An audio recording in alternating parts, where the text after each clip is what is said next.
Ngotot Kapolda Metro dan Pangdam Jaya dicopot, Fadlizon kena tackle keras Mu'anas Alaidit.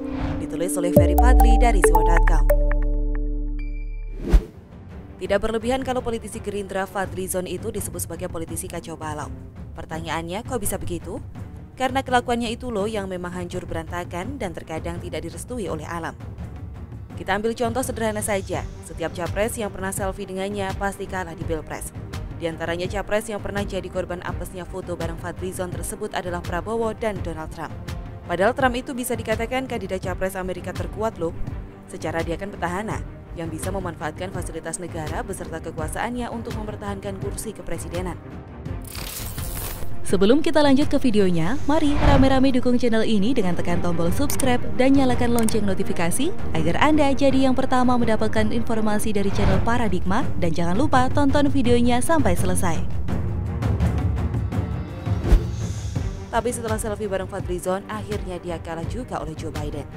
Jadi kalau calon kepala daerah yang didukung mau menang, caranya cukup gampang, yakni suruh saja calon kepala daerah lawan foto selfie dengan Fadlizon.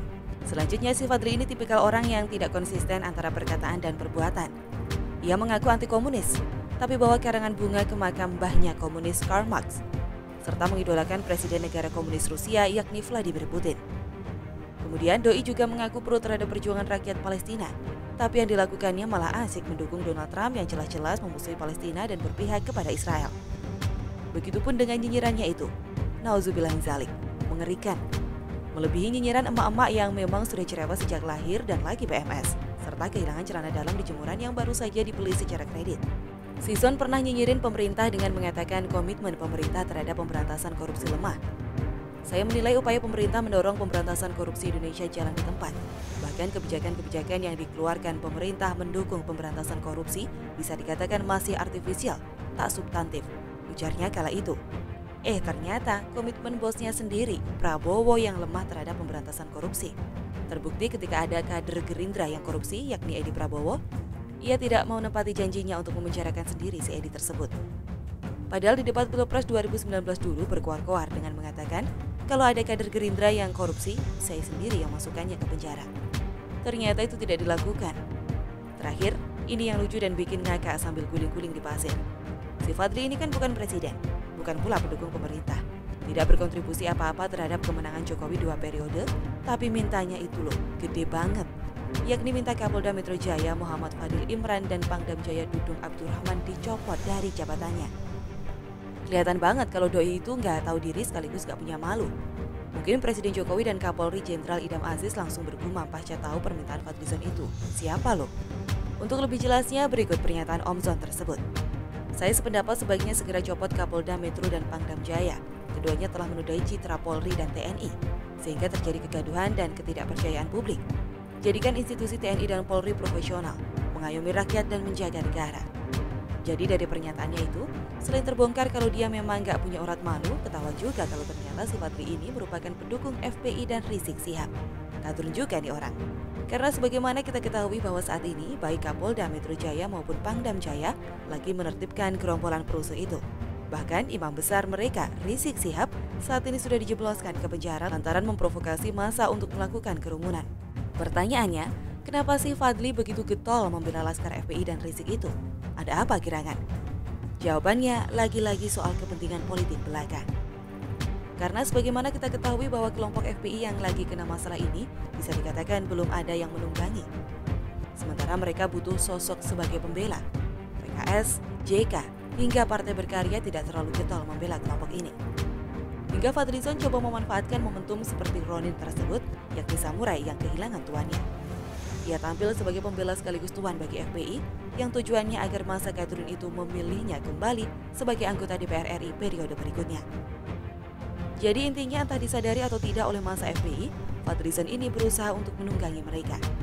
Namun sepertinya langkah kolega Ratna Sarumpait itu untuk memanfaatkan FPI dengan mengusulkan pemberhentian Kapolda Metro Jaya dan Pangdam Jaya tersebut bakal mengalami kesulitan. Pasalnya ia malah kena tackle keras oleh Ketua Cyber Indonesia Mu'anas Alaidit. Tanpa tedeng aling-aling, Mu'anas mengatakan yang seharusnya dicopot itu Prabowo, karena lupa menjamin pemberantasan korupsi dengan adanya kader Gerindra yang diciduk KPK. Jakarta mulai sedikit tenang karena penegakan hukum semakin tegas di tangan Kapolda dan Pangdam. Kok Anda Fadlizon malah ngotot minta mereka dicopot? Mestinya yang dicopot itu Menhan Pak Prabowo. Lupa jamin berantas korupsi, malah kadernya di KKP tertangkap korupsi, ujar Muanas. Mak jelek, ngena banget tepat di hati Kak Emma. Abaikan Fadli, udah gila dia, cuit pemilik akun @himawanutoro.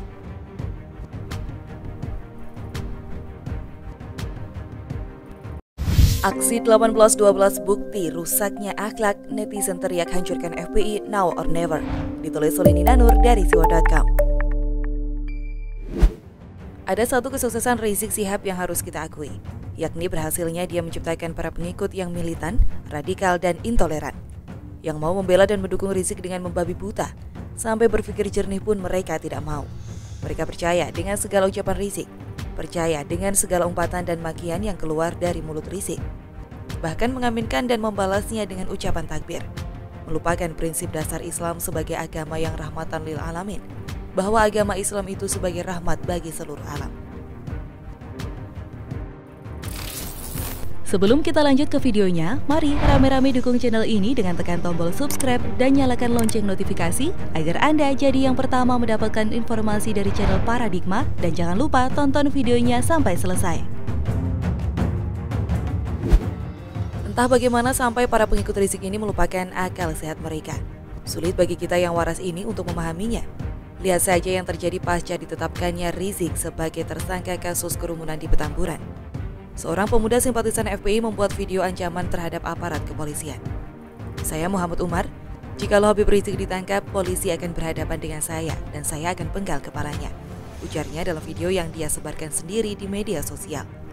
Buru-buru mau penggal kepala polisi, dia pun tak berkutik ketika diciduk di kawasan Angke, Tambora, Jakarta Barat. Ada lagi seorang ibu rumah tangga yang bikin video TikTok. Bukannya nyanyi atau nari-nari, dia malah menyebut polisi sebagai dajjal. Akhirnya dia pun diciduk di rumahnya di daerah Bogor. Lalu para pendukung Rizik dan FPI di berbagai daerah rame-rame menyerbu kantor kepolisian setempat. Tujuannya minta Rizik dibebaskan dan minta diri mereka yang ditahan. Ini misalnya terjadi di Ciamis, Tangerang, dan Tangerang Selatan. Tentu saja mereka kemudian dibubarkan oleh aparat dan tuntutan mereka tidak dikabulkan. Aksi 1812 yang digelar hari ini juga mencerminkan kesuksesan Rizik melahirkan para pengikut yang militan, radikal, dan intoleran, yang bikin aksi kerumunan massa di tengah pandemi. Tidak peduli bahwa aksi ini tidak mendapat izin dari aparat kepolisian. Tidak peduli juga dengan risiko penularan COVID-19 yang sedang mengamuk hebat di DKI Jakarta. Buat apa? Buat membebaskan Rizik lah. Itu tujuan utama mereka. Tidak peduli juga bahwa pihak kepolisian sudah menjalankan penyekatan massa sebelum mereka sampai di Jakarta. Akhirnya yang ikut aksi tinggal sedikit. Saya lihat di televisi kok lebih banyak aparat Polri atau TNI ketimbang peserta aksi 1812. Kami menurunkan tim gabungan sebanyak 5.000 personel di lokasi demo. Lalu 7.500 personel standby cadangan yang bersiaga di Monas, DPR, Polda, serta yang TNI cadangan di batalion masing-masing, ujar Kabid Humas Polda Metro Jaya Komisaris Besar Yusri Yunus. Pantas saja kelihatan sekali para peserta aksi ini kalah banyak. Bahkan bisa disebut bahwa para pengikut Rizik ini bersikap intoleran terhadap Rizik sendiri. Dalam surat yang ditulis Rizik sendiri dari balik sel penjara, dengan jelas dia berpesan pada para pengikutnya untuk selalu menjaga protokol kesehatan. Aksi demo jelas melanggar protokol kesehatan. Jadi para peserta aksi 1812 ini bahkan sudah nggak nurut sama Rizik kan? Itulah, saking suksesnya Rizik membentuk dan mencuci otak mereka. Sampai-sampai untuk berpikir panjang pun mereka sudah tidak bisa. Mereka hanya mendengar seruan-seruan yang militan dari Rizik, seperti serbu istana dan bunuh-bunuh. Ketika Rizik menyuruhkan hal yang normal dan baik, mereka tidak lagi mampu mencernanya. Ini sungguh berbahaya. Para netizen sudah merasakan bahaya ini. Tentu saja para netizen tidak melawan para pengikut Rizik ini secara fisik. Perlawanan para netizen ini diwujudkan dalam bentuk tagar. Misalnya hari Kamis kemarin 17 Desember, netizen melancarkan tagar Rizik rusak akhlak umat, menegaskan akan apa yang sudah dilakukan Rizik terhadap para pengikut dan simpatisannya. Seperti yang sudah saya paparkan, sukses mencuci otak mereka, sukses membuat mereka jadi militan, radikal, dan intoleran. Kemudian hari ini, para netizen kembali beraksi. Mereka membuat dua tagar. Pertama, #NowOrNever. Kedua, #FPI Front Pakar Intoleran. Sebagai pengingat, It's now or never, dikatakan oleh Kapolda Metro Jaya Irjen Fadil Imran saat menyampaikan bahwa pihaknya akan menindak tegas orang-orang atau ormas yang menyebarkan ujaran kebencian yang sudah meresahkan masyarakat. Selain tagar, para netizen juga menyerukan untuk membasmi COVID dan menghancurkan FPI. Tagar dan seruan para netizen ini merajai puncak trending topik Indonesia tadi siang sebagai aspirasi publik menanggapi aksi 18/12 para pengikut Rizik. Awalnya intoleran, meningkat radikal, jadilah teroris. Tulis akun @kadrun_kw sambil mengusung tagar tersebut. Jilat ludah sendiri, dulu ngelarang Pak Jokowi mengintervensi kasus Ahok. Sekarang pakai parlemen jalanan berusaha mengintervensi kasus Rizik. Otak didengkul. Tulis akun @raikris_na. Siapa bilang ada kriminalisasi ulama? Masih banyak ulama yang justru mendukung langkah TNI Polri. Rizik kriminal bukan ulama yang dikriminalisasi. Tulis akun @kapapanjen. Akun ini juga menyoroti anak-anak yang sudah tertular virus radikalisme dengan mengunggah sebuah video. Virus militansi, radikalisme, dan intoleransi sudah kadung menulari gerombolan pengikut Rizik. Sebuah PR besar buat aparat Polri dan TNI, buat jajaran pemerintahan, buat kita semua. Bukan hal yang mudah untuk mengubah otak yang sudah tercuci. Terbukti dari berbagai orang yang diamankan aparat di perbatasan Jakarta. Mereka mau demo tapi bawa senjata tajam. Banyak pula anak-anak yang mau ikut aksi 18/12.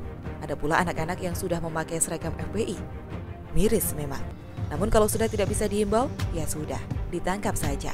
Biar tahu rasanya di penjara. Jangan sampai virus itu meluas lagi. It's now or never.